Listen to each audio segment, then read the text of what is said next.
Dee is retiring, so to celebrate, I'm taking our parents to Germany starting today. I'm borrowing your platinum card for the trip and plan to live it up on your credit card. What a trip this will be. What are you talking about? Just what I said. No, I don't get what you mean by just what I said. Please explain.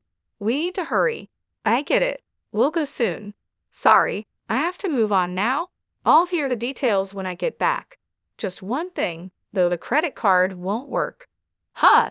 My jobless husband Jeremy took my credit card to take our parents-in-law on a trip. I put up with a lot from Jeremy, but this seems like the perfect opportunity to teach him a lesson.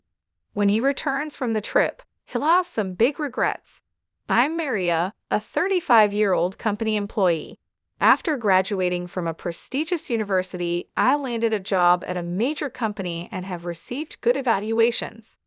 Despite being only 35, my income is enough to support Jeremy, who doesn't work, and a child if we had one, but that's hypothetical. We've been married for 6 years and don't have kids yet, though we're thinking about it soon. Blessed with a good job and income, I should be happy in my newlywed life, but I'm not. The part about having a child is hypothetical, but Jeremy not working isn't. I'm not hungry for dinner because I ate snacks. That's fine, but what about your job search? I didn't go for an interview today. Just stayed home looking at job websites. Jeremy quit his job a year ago and has been job hunting since. To be precise, he's been working part-time but doesn't stick with any job for long. He starts a job, quits soon after, relaxes for a while, then looks for another part-time job. You're looking at part-time jobs again, aren't you? I'm looking at both full-time and part-time. Why don't you stop looking for part-time jobs and focus on finding a full-time position? I know, but there is a right time for everything.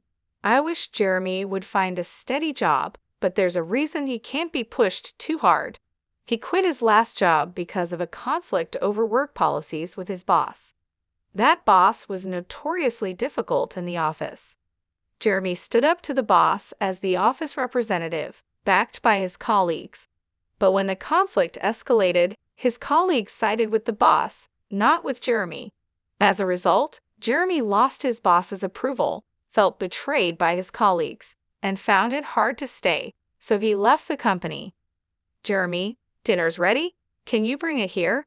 After quitting, Jeremy became reclusive, staying in his room. After about 3 weeks, he started coming out and helping with household chores. I'll do the dishes. Really? Thanks. Then it's all yours. Yeah, I've got nothing but time, Jeremy said, smiling, but it didn't seem genuine. Yet after another 3 weeks, he started job hunting. I have an interview today. Is it your top choice? Yeah, I'm going to get this job and start over. I'm rooting for you. Do your best. A month after quitting, Jeremy began job hunting in earnest.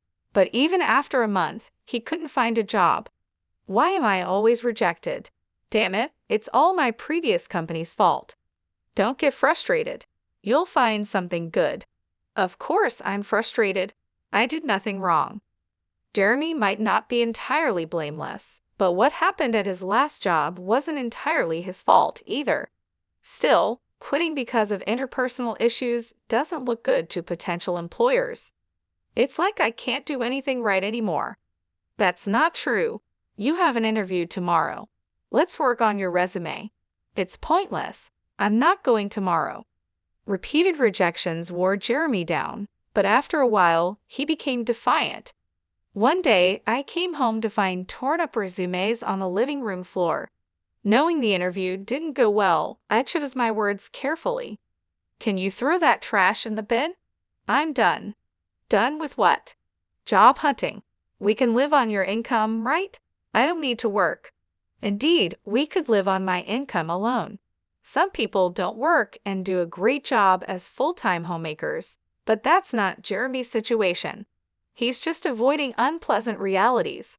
I understand his reluctance to work after the bad experience at his last job and the unsuccessful job hunt, but we need to address this issue head-on. I decided to be patient with Jeremy for a while. Jeremy, You still haven't found a job. What's your plan? I've worked hard before.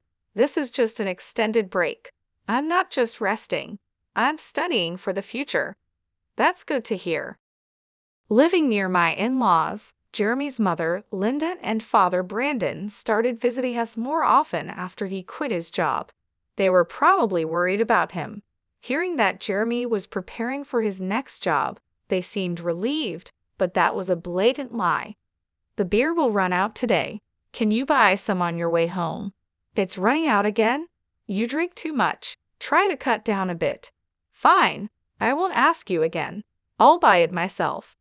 Jeremy wasn't studying or job hunting. He spent his days watching TV and drinking beer. He probably didn't want others to know he was unemployed. If I told my in-laws the truth, it might hurt Jeremy too much, so I decided to stay silent about whatever excuses Jeremy made. But he stopped job hunting for over 5 months, and I finally decided to speak up. Jeremy, maybe it's time to start job hunting. You seem more settled now. What? It's been less than half a year since the incident at my last job. You want me to work again after what happened? I just thought the break was a bit long. Stop nagging. You can't understand my feelings since your job is going well. I have my own struggles, you know. Everyone has work problems and relationship issues. We all try to solve them. Let's work through this together. I get it. I'll look for a job, okay? Jeremy walked out in the middle of the conversation. My words seemed to have hurt him, but him agreeing to job hunt seemed like progress. I decided to apologize when he was feeling better. I got a job because of your nagging. That's great. Where at? At a nearby supermarket. So you'll need to learn and work hard, right? It's just part-time. No need to work too hard. Part-time or not, even part-time is a job. Do you have a problem with that? I wanted to say something to Jeremy, but maybe a little work could be a step toward his recovery.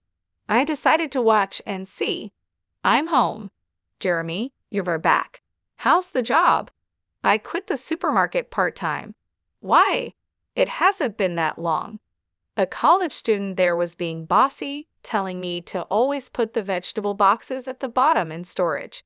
It felt like harassment. That student was likely just teaching Jeremy the job. In the workplace, even a college student is a senior. Jeremy kept finding and quitting jobs, unable to stick with any. So Jeremy has been unable to keep a job for long, and it's already been a year. Jeremy, what job are you doing now? I'm working part-time at a pub. I've never worked in food and beverage before, but it's interesting, and I think I finally found my calling. Really? That's great. But isn't the income from a part-time job in a restaurant kind of low? That's fine. I'm currently apprenticing, aiming to go independent. So you plan to own your place someday? Exactly. The income's small now, but I'm working hard for my goal. Then take this. Treat yourself to something nice for once. Jeremy still put on a good show in front of his parents, but as always, it was all lies. He quit the pub job 4 days after this conversation, lying and even taking allowance from his parents. This time, I couldn't help but feel disappointed in my husband, so I decided to be firmer than before. Hey, Jeremy. Later, please. I'm at a good part in the movie. You can pause it. I grabbed the remote control from the table, paused the movie, and forced a conversation. It's just pressing when you pause at the best part. What is it? Jeremy, you're 38, right? You know that's prime working age. Don't you think about the future? Spending all day at home drinking and just watching TV. The future? There are plenty of 38-year-old not working. Many people enjoy life without a job. True, work isn't everything, but those people have something else they're dedicated to. Do you have something like that? Yeah, you're upset about me not working. I'll look for another part-time job. Jeremy seemed intent on only working part-time, considering his reasons for leaving his job and his struggles with job hunting. I had been careful not to hurt him, but it was time for Jeremy to bounce back. I needed to be stricter. One day at work, I got a text from Jeremy. Dad's retiring, so we are going to Germany to celebrate. Starting today. Borrowing your platinum card. Got to splurge on your credit card. I panicked and called him immediately. What do you mean, a trip? Just what I said. I don't get it. Just what I said. Please explain.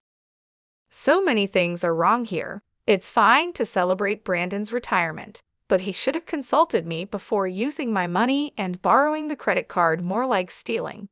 And why am I paying for a trip to Germany that I'm not going on?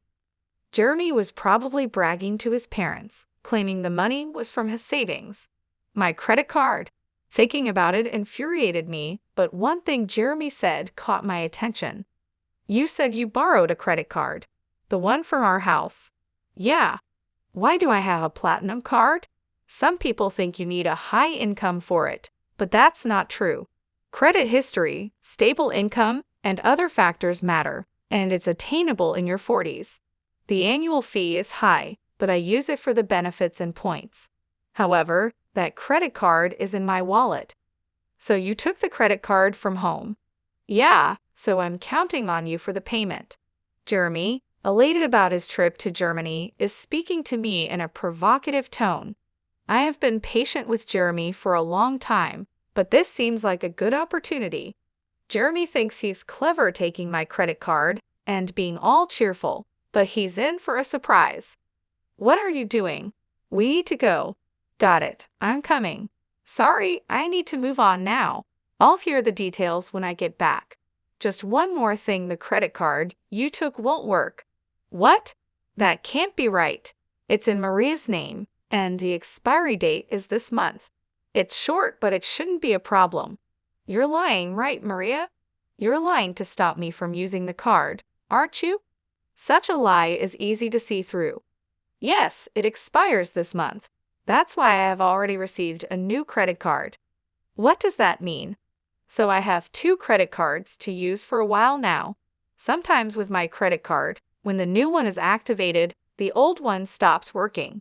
And I've already started using the new card, so the one you took won't work. You're kidding, right? You think it's a lie? If you don't believe me, I can send you the URL to the credit card website, or you could just try using the card. It would be amusing to see you try to pay with a card that doesn't work. This credit card really won't work. Hey, hurry up. I hear his parents calling him from the background of the phone call, but Jeremy, realizing the credit card won't work, seems too flustered to hear them. What should I do? I told them I'd pay for everything except the round-trip travel. Oh, they covered the flight? Yes, Dad felt bad about having all the trip costs covered. What should I do? I'm about to take a cab, and I don't even have money for that. That's not my problem. You said you would pay for everything but the flight. If so, using my credit card in the first place was wrong. Pay with your own money. How can I? I don't have any money. Right, Jeremy. You haven't been working seriously. It's your fault for trying to look good taking your parents on a trip without money. I'm at work, so I have to hang up now. I just wanted to tell you about the credit card. Wait, I hung up and returned to work. Jeremy, unable to pay even for the cab, would have to be honest with his parents. That night after I finished work, I got a call from Laura. I heard from Jeremy. He tried to pay with your credit card and lied about working. Sorry for the trouble. No, don't apologize, Laura. I'm sorry for the inconvenience about the credit card. Are you okay with the money? We'll cover this trip's cost when we get back. I'll make Jeremy apologize and find a job immediately. I'm sorry, Laura, but I'm considering divorcing Jeremy. Divorce because of this?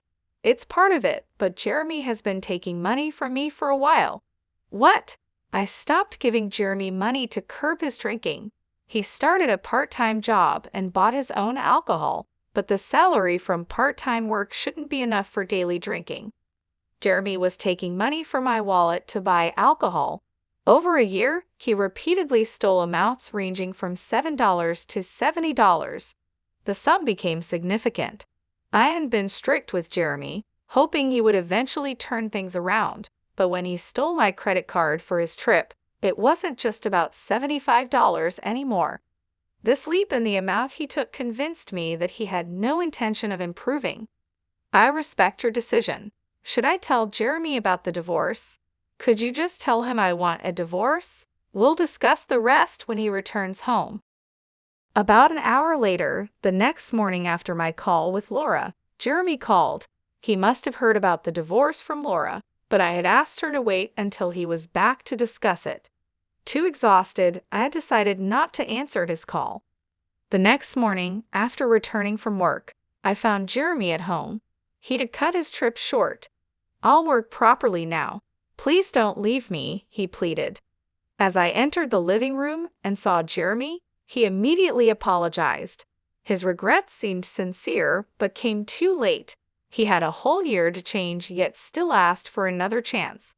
I had warned him repeatedly, yet he squandered every opportunity. I'm not going to give Jeremy another chance because he gave up on me. My mind is made up. Can you leave? Please don't say that. If you don't leave, should I call someone to help you pack your things? I'll move out only if you can afford the rent here. Jeremy fell silent. He didn't even have the money for next month's rent, let alone an income. My words and the reality of the impending divorce made him realize the severity of his situation. With nothing to take, Jeremy seemed to be leaving the house, probably heading to his parents' place. I thought about asking if he had money for transportation, but Jeremy isn't a child. He should manage his own affairs, money or not.